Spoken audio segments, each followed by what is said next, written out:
আজি মই আপোনালোকলৈ লৈ আনিছোঁ ড্ৰাইড বেম্বো শ্বুটৰ সৈতে গাহৰি মাংস আৰু এবিধ সকলোৰে প্ৰিয় যিসকলে গাহৰি মাংস খায়। আহক আমি ভিডিঅ'টো আৰম্ভ কৰোঁ, প্ৰচেছটো চাওঁ কেনেকৈ বনাওঁনো আৰু একদম সহজ পদ্ধতিৰে বনাম। এয়া হৈছে বিলাহী আৰু শুকান জলকীয়া। বিলাহী আৰু এনেকৈ শুকান জলকীয়াকেইটা ধুনীয়াকৈ পানীত বইল কৰি ল'ব। বইল কৰি পেলাই আমি পিটিকা কৰিম, পিটিকি পেলাই মেছ কৰি পেলাই আমি ৰেচিপিটোত ব্যৱহাৰ কৰিম। আগতীয়াকৈ বইল কৰি লোৱাটো বহুত বেছি ভাল, খাবলৈ বহুত বেছি ভাল হয়। এনেকৈ কেঁচা বিলাহী দিয়াতকৈ মানে এনেকৈ বইল কৰি দিলে মানে বহুত ভাল লাগে। এয়া বিলাহীখিনি আৰু জলকীয়াখিনি আমি বইল কৰিলোঁ। আৰু আমাক কি কি ইনগ্ৰিডিয়েণ্টছ লাগে সেয়া হৈছে, প্ৰথমতে হৈছে শুকান বাঁহৰ গাজ। এইখিনি কিনিবলৈ পায় মাৰ্কেটত বা আপোনালোকে ঘৰতো শুকুৱাই ল'ব পাৰে। 3টা সৰু পিঁয়াজ, আদা নহৰু এনেকৈ থেতালি লৈছোঁ। আৰু এয়া হৈছে কেঁচা বাঁহগাজ। কেঁচা বাঁহগাজটো স্কিপ কৰিব পাৰে, মই অকণমান টেঙা হ'লে ভাল পাওঁ, পৰ্ক ফেটছটো কাটে সেইকাৰণে দিছোঁ। এয়া হৈছে প্ৰায় 800-900 গ্ৰাম গাহৰি মাংস। তাৰপৰা অকণমান হালধি লাগিব, সোৱাদ অনুযায়ী নিমখ, আৰু মই লৈছোঁ কাশ্মীৰী লাল মিৰ্চ পাউডাৰ। কাশ্মীৰী লাল মিৰ্চ পাউডাৰটো স্কিপো কৰিব পাৰে। আৰু আমি ইয়াত অকণমান অইল ব্যৱহাৰ নকৰোঁ, পৰ্ক ফেটছৰ পৰা যিখিনি অইল ৰিলিজ হ'ব সেইখিনি দিয়ে আমি ৰেচিপিটো ৰেডি কৰিম। আৰু মই বহুত ইজি প্ৰচেছত দেখাইছোঁ, মানে ইয়াতকৈ ইজি প্ৰচেছ পৰ্ক বনাবলৈ আৰু নাই।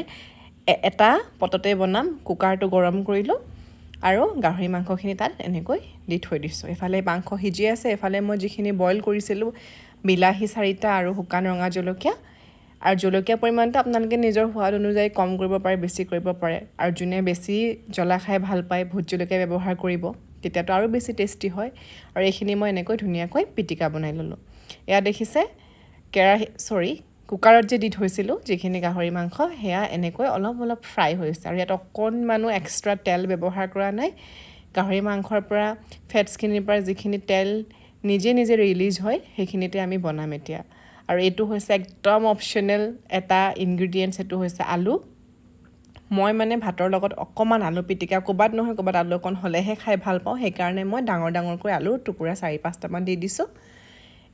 ইন জেনেৰেল যিটো ৰেচিপি হয় তাত কিন্তু আলু ব্যৱহাৰ নহয়। আৰু ইয়াত দি দিলোঁ পিঁয়াজ দিয়াৰ পিছত এতিয়া মই দি দিম থেতালি লোৱা আদা নহৰুখিনি এটা কাম কৰিব, মিক্সিত কেতিয়াও নেমাৰিব, খুন্দনাৰ সহায়ত বা পটাত ধুনীয়াকৈ থেতালি ল'ব, তেতিয়া বেছি ভাল লাগে। আৰু সোৱাদ অনুযায়ী নিমখ দিব। তাৰপিছত মই দিম ইয়াতে হালধি আৰু লাল মিৰ্চ পাউডাৰ। আন্দাজমতে দিব, নিজৰ আন্দাজমতে যিমানটো কালাৰ বিচাৰে। মই ইয়াত দিছোঁ হালধি অকণমান সৰহকৈ দিছোঁ। এইখিনি মায়ে দি পঠোৱা ঘৰতে খুন্দা হালধি, সেইকাৰণে অকণমান ৰংটো কম ওলায়। তাৰপাছত দিছোঁ কাশ্মীৰী লাল মিৰ্চ পাউডাৰ।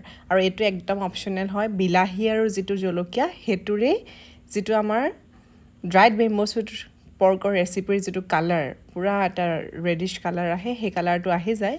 কিন্তু হ'লেও মই যিহেতু বিলাহী আৰু জলকীয়া কমকৈ দিছোঁ সেইকাৰণে অকণমান কাশ্মীৰী লাল মিৰ্চ দিলোঁ। আৰু এইখিনিয়ে হৈছে মই পিটিকা বনাই লোৱা, বা মই এটা স্মেছ কৰি লৈছিলোঁ বইল বিলাহী আৰু জলকীয়াখিনি, এইখিনি। আৰু মই জলকীয়া যে দিছোঁ অকণ সৰহ দেখিব পাৰে, কিন্তু জ্বলাটো এই জলকীয়াটো খুব কম। কিছুমান এনেকুৱা জলকীয়া আহে চাইজটো অকণমান সৰু, জ্বলাটো কিন্তু বেছি থাকে, তেনেকুৱা দিলে কমাই দিব। তাৰপাছতে দিছোঁ এয়া কেঁচা বাঁহৰ গাজ। এই বাঁহৰ গাজটোৰ অলপ গোন্ধটো বেলেগ হয়, আমাৰ মাৰ্কেটত কিনিবলৈ পায়, কিন্তু ঘৰত কিছুমান আমি ৰুকি পেলাই যে থৈ দিওঁ সেইটোৰো গোন্ধটো অলপ বেলেগ থাকে। বাঁহগাজৰ কিন্তু জেগা অনুযায়ী গোন্ধবোৰ বেলেগ বেলেগ। এইখিনি ধুনীয়াকৈ এতিয়া মই কমেও 5টা বা 6টা চিটি মাৰিম। মই কমেও 6টা চিটি মাৰিলোঁ, মানে বেছিকৈ সিজিলে মানে আমি খাই ভাল পাওঁ, সেইকাৰণে 6টা চিটি মাৰিছোঁ। আৰু এতিয়া দেখিছে গোটেই প্ৰচেছটো এটা কুকাৰতে ধুনীয়াকৈ মই কৰি গ'লোঁ। একেবাৰে সহজ হয়।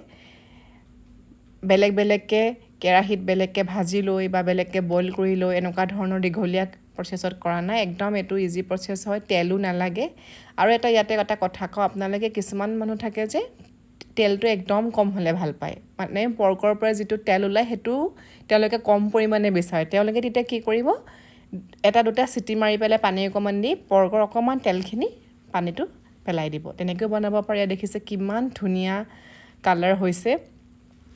আপোনালোকে এটা কথা মন কৰিছে, মই ড্ৰাইড বেম্বো শ্বুটখিনি একচুৱেলি আগত দিয়া নাই, মানে চিটি মৰাৰ খোলাৰ পিছতহে মই এইখিনি দিছোঁ। তেতিয়া মানে কি হয়, যিটো আমি এৰ'মাটো বিচাৰোঁ বা যিটো গোন্ধ বিচাৰোঁ যে গোন্ধটোৱেইটো মেইন, গতিকে গোন্ধখিনি যিটো বিচাৰোঁ তেতিয়াহে কিন্তু আহে। যদি মই চিটি মাৰোঁতেই দি দিলোঁহেঁতেন তেতিয়া তাৰ টেঙাটো বেছি আহিলেহেঁতেন, কিন্তু গোন্ধটো কমি গ'লহেঁতেন। সেইকাৰণে যেনেকৈ আমি ধনিয়া দিওঁ গোন্ধৰ কাৰণে, ঠিক তেনেদৰে ড্ৰাইড বেম্বো শ্বুটখিনি মই কি কৰিলোঁ, সিজাৰ পিছত চিটি মৰাৰ পিছত কুকাৰ ঠাণ্ডা হোৱাৰ পিছত যেতিয়া মই খুলিছোঁ তাৰপিছতহে এইখিনি দি কমেও 1 মিনিটমান সময় উতল আহিবলৈ দিব। এয়া হৈছে আমাৰ ড্ৰাইড বেম্বো শ্বুট দি বনোৱা পৰ্কৰ এটা সুন্দৰ ৰেচিপি, আৰু একেবাৰে কম সময়তে হৈ যায় আৰু বহুত ইজিয়েষ্ট প্ৰচেছ হয়। মোৰ চেনেলটো আপোনালোকে ছাবস্ক্ৰাইব কৰি থ'ব, মই এনেকুৱা সহজ ভিডিঅ'বিলাক আপোনালোকলৈ লৈ আহিম। লাইক কৰিব, শ্বেয়াৰ কৰিব, আৰু আশা কৰোঁ আপোনালোকে মোৰ ভিডিঅ'টো ভাল পালে। Thank U.